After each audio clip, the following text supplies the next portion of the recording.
నమస్తే. July month మిథున రాశి వారికి రాశి ఫలాలు ఎలా, గోచారం ప్రకారం ఎలా ఉందో మనం చూద్దాం.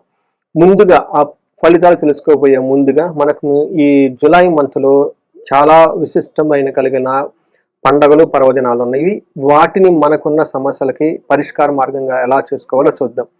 ఫస్ట్‌ది మీరు అందరూ నవరాత్రులు చేసుంటారు. ఇన్ కేస్ ఎవరైనా గనక మిస్ అయ్యి ఉంటే ఈ మంత్‌లో గనక మీరు జులై మంత్‌లో గనక చూసుకుంటే వారాహి ద్వాదశ నామ స్తోత్రం అని ఉంటుంది.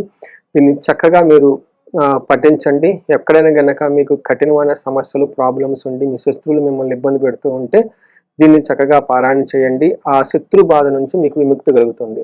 రెండోది జులై 10వ తారీఖున మీకు గురు పూర్ణిమ ఉంది కాబట్టి మీకు విద్య నేర్పిన టీచర్లు కానివ్వండి, గురువులకి పాదాభివందనం చేసి మీకు తోచినంతగా వాళ్ళకి పళ్ళు, పూలు, బట్టలు లాంటివి సమర్పించండి. వీలైతే ఇంకా మఠాలు వెళ్ళండి, ఆశ్రమాలకు వెళ్ళండి, చక్కగా టైం స్పెండ్ చేయండి. గురువు యొక్క అనుకూలత మీకు ఎంతో కలుగుతుంటుంది. ఈ రాశి వారికి జన్మ రాశిలోనే గురువు ఉండి గోచార రీత్యా అంత అనుకూలంగా లేరు కాబట్టి తప్పకుండా మిస్ కాకుండా ఖచ్చితంగా ఈ పని చేయాలని చెప్పేసి గురు పూర్ణిమ మీరు సద్వినియోగం చేసుకోవాలని నేను కోరుకుంటున్నాను. ఇంకొక ముఖ్యమైన పండగ 29వ తారీఖు జులై 29వ తారీఖు మనకి శ్రావణ మాసం పంచమి రోజున నాగుల పంచమి ఉంది.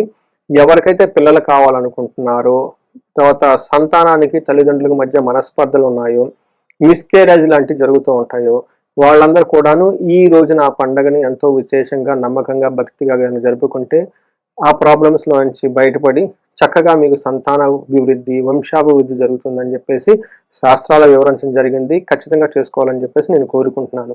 ఇప్పుడు మనం జులై మంత్ మిథున రాశి కనుక చూసుకుంటే ఇందులో ఉన్న నక్షత్రాలు మృగశిర 3, 4 పాదాలు, ఆరుద్ర 1, 2, 3, 4 పాదాలు, పునర్వసు 1, 2, 3 పాదాలు అంతా మనకి మిథున రాశిలో ఉంటారు. పేరు బలం కనుక మనం చూసుకుంటే వీళ్ళకి కా, కీ, కో, క్నం, చా, కే, కో, హ అన్న లెటర్స్ అంతా కూడా మనకి ఇందులో ఉంటాయి. గోచారం ప్రకారం చూసుకుంటే ఇందులో 2 ముఖ్యమైన గ్రహాలు మార్పు చెందాయండి. అది ఒకటి సూర్యుడు మారాడు, తర్వాత శుక్రుడు గ్రహం కూడా మారారు. వీటితో పాటు ఆల్రెడీ కొన్ని గ్రహాలు మనం పర్టికులర్గా కుజుడు వచ్చేటప్పటికి కేతువుతో కలిసి ఉన్నారు. ఇవి కూడాను కొంచెం ఇబ్బందికర పరిస్థితులు మనం చెప్పుకోవాలి. బట్ ఏది ఏమైనా కానీ మిథున రాశి కనుక మనం చూసుకుంటే అంతకుముందు ఉన్న రెండు నెలలతో కంపేర్ చేస్తే చాలా ఇంప్రూవ్మెంట్ ఉండే అవకాశం ఎక్కువగా ఉంటుంది. చాలా బెటర్గా ఉండే అవకాశం ఎక్కువగా ఉంటుంది. ఒక రకంగా చెప్పాలంటే మీకు 65 to 70% అనుకూలంగా ఉంది. ఒక 30% మాత్రం కొంచెం ఛాలెంజింగ్గా ఉంది అని మనం తెలుసుకోవచ్చు. మనం సూక్ష్మ గోచారం, లఘు గోచారం అన్న కాన్సెప్ట్ ప్రకారం కనుక చూసుకుంటే మనకి ఇందులో వార్తల్లో ముఖ్యాంశాలలాగా టోటల్ ఒక మంత్ సమరీ లాగా ఎలా ఉంటుందో మనం కనుక చూసుకుంటే సూర్యుడి వల్ల ధనం వచ్చే అవకాశం ఎక్కువగా ఉంటుంది. తర్వాత కుజుని వల్ల ధనం కలిగే అవకాశం ఎక్కువగా ఉంటుంది. కానీ అంతా మీరు అనుకున్నంత స్థాయిలో ధనం అయితే రాకపోవచ్చు. బుధుని వల్ల శ్రేయం, గురువు వల్ల మీకు కొంచెం ప్రాబ్లం క్రియేట్ చేసే అవకాశం ఎక్కువగా ఉంటుంది. శుక్రుడి వల్ల అర్ధప్రాప్తి. అంటే ఒక రకంగా మనం చూసుకుంటే మేజారిటీ ఆఫ్ గ్రహాలు కనుక చూసుకుంటే మీకు కొంచెం అనుకూలమైన పరిస్థితులు ఉన్నాయి అని మనం గమనించుకోవచ్చు.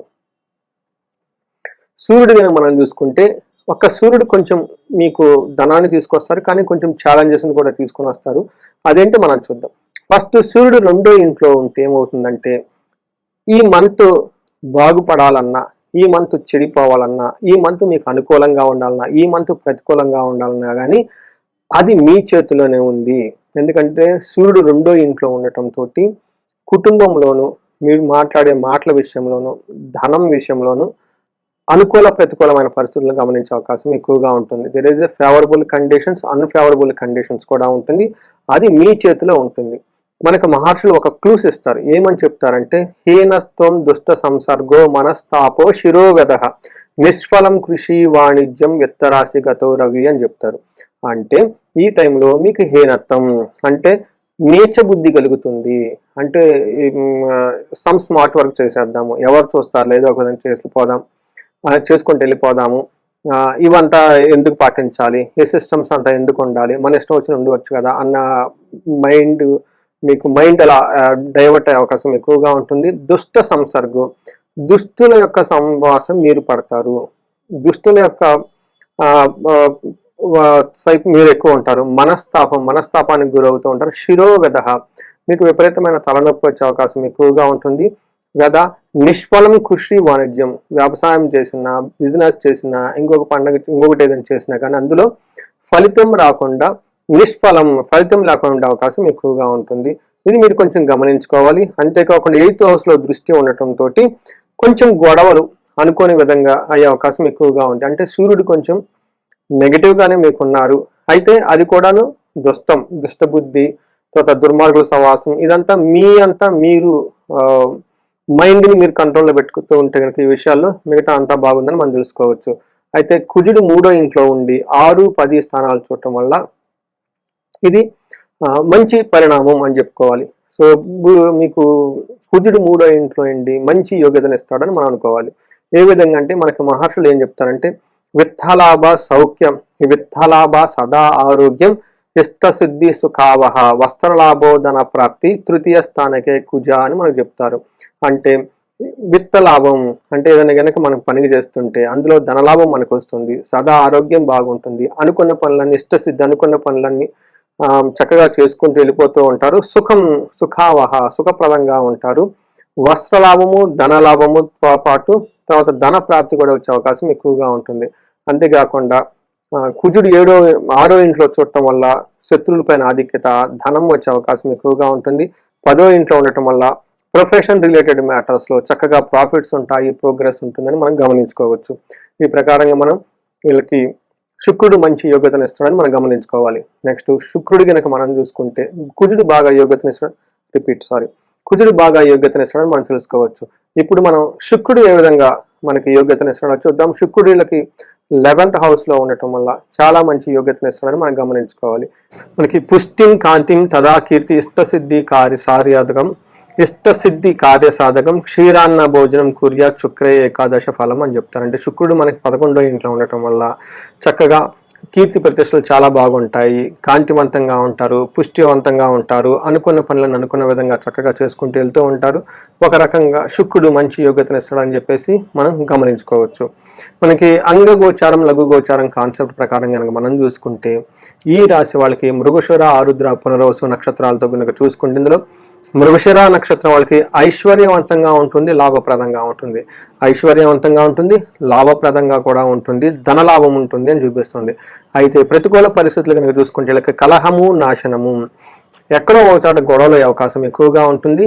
ఈ గొడవలు కూడా పర్టికులర్గా అన్నదమ్ముల మధ్య వచ్చే ఎక్కువగా ఉండే అవకాశం ఎక్కువగా ఉంటుంది. నాశనం కనుక మనం చూసుకుంటే వీళ్ళకి ఏదో స్త్రీల ద్వారా లేదంటే లేడీస్ అయితే జెంట్స్ ద్వారా మీరు వాళ్ళు అనుకున్న ఒక పని సరిగా చేతికి రాక కోల్పోయే అవకాశం ఎక్కువగా ఉంటుంది. ఆరుద్ర నక్షత్రం వాళ్ళు కనుక మనం చూసుకుంటే వీళ్ళకి ఐశ్వర్యవంతంగా ఉంటుంది, ధనలాభం కూడా చూపిస్తుంది, కలహము నాశనం కూడా చూపిస్తుంది. అంటే ఏదో ఒక విషయంలో గొడవ పట్టడం, అనుకున్న పని కాకుండా ఇబ్బంది పడే అవకాశం ఎక్కువగా ఉంటుంది. పునర్వసు నక్షత్రం వాళ్ళకి నాశనము, ఐశ్వర్యము, కలహము, సంపదలు, ధనలాభము, క్షేమము చూపిస్తూ ఉంది. అయితే వీళ్ళకి నాశనము ఏదో ఒక పని గనక, కలహము రెండు వచ్చే అవకాశం ఎక్కువగా ఉంది. కాబట్టి ఈ బేసికల్గా ఇంటర్పర్సనల్ స్కిల్స్ని పట్టుకుని మనం చూసుకుంటే చాలా చక్కగా బాగుందని మనం గమనించుకోవచ్చు. అయితే వీళ్ళకి పునర్వసు నక్షత్రం వాళ్ళకి కొంచెం ఆరోగ్యం, చెస్ట్ పెయిన్ కనుక ఎవరికొని ఉన్నా, హార్ట్ రిలేటెడ్ ప్రాబ్లమ్స్ ఎవరికొని ఉన్నా కానీ కొంచెం జాగ్రత్తగా ఉండటం ఎంతైనా ముఖ్యము. ఆరుద్ర నక్షత్రం వాళ్ళకి సుఖ నాశనం, అప్పటిదాకా కంఫర్టబుల్గా కనుక ఉంటే అవి మీకు ఆ కంఫర్ట్ జోన్ నుంచి బయటకు వచ్చి హార్డ్ వర్క్ చేయాల్సిన పరిస్థితి అయితే ఎక్కువగా ఉంటుంది. ఇది గమనించుకొని చెప్పాలని నేను కోరుకుంటున్నాను. మీరు రెమెడీస్ కనుక చూసుకుంటే ఎవరైనా కనుక డైవర్స్ రిలేటెడ్ కానీ ప్రాబ్లమ్స్ ఏమైనా కనుక ఫేస్ చేస్తుంటే వీళ్ళకి అన్యోన్య దాంపత్య పాశుపత అభిషేకం చేసుకోవచ్చు. మీకు ఇండివిజువల్గా జాతకం కనుక చూసుకుంటే అందులో ఉన్న గ్రహ దశలు అవి సరిగా అనుకూలంగా ప్రతికూలంగా ఉన్నాయి ఒకసారి చెక్ చేసుకొని ప్రతికూలంగా కనుక ఉంటే గ్రహ జపాలు, శాంతులు అవి చేపించుకోవడం చాలా చాలా బాగా కలిసి వస్తుంది. ఇంతేకాకుండా ఈ రాశి వాళ్ళు మన్యు పాశుపత అభిషేకం చేపించుకుంటే చాలా బాగుంటుంది. వీళ్ళకి శుక్రుడి వల్ల సూర్యుడి వల్ల వీళ్ళకి కొంచెం జాబ్లో ప్రాబ్లం ఉండే అవకాశం ఎక్కువగా ఉంది. కాబట్టి ఆదిత్య హృదయ స్తోత్రం చదువుకున్నా కానీ చాలా చక్కగా కలిసి వస్తుంది. ఇవి కాకుండా ఇండివిజువల్గా మీరు ఏమైనా ప్రాబ్లమ్స్ ఫేస్ చేస్తూ ఉంటే, ఎక్కడెక్కడైతే మీరు కన్ఫ్యూజన్గా ఉన్నారో, క్లారిటీ గురించి మీ లైఫ్ గురించి తెలుసుకోవాలనుకుంటే ఇండివిజువల్గా మీరు నన్ను కన్సల్ట్ అవ్వచ్చు. ఈ క్రింది కనిపిస్తున్న ఫోన్కి మీరు నన్ను రీచ్ అవ్వచ్చు. ఈ రాశి వాళ్ళకి అందరికీ ఎలాంటి ప్రాబ్లమ్స్ ఉన్నా అష్టైశ్వర్యాలు కలగాలని, భోగభాగ్యాలు కలగాలని చెప్పేసి నేను కోరుకుంటున్నాను. ధన్యవాదాలు.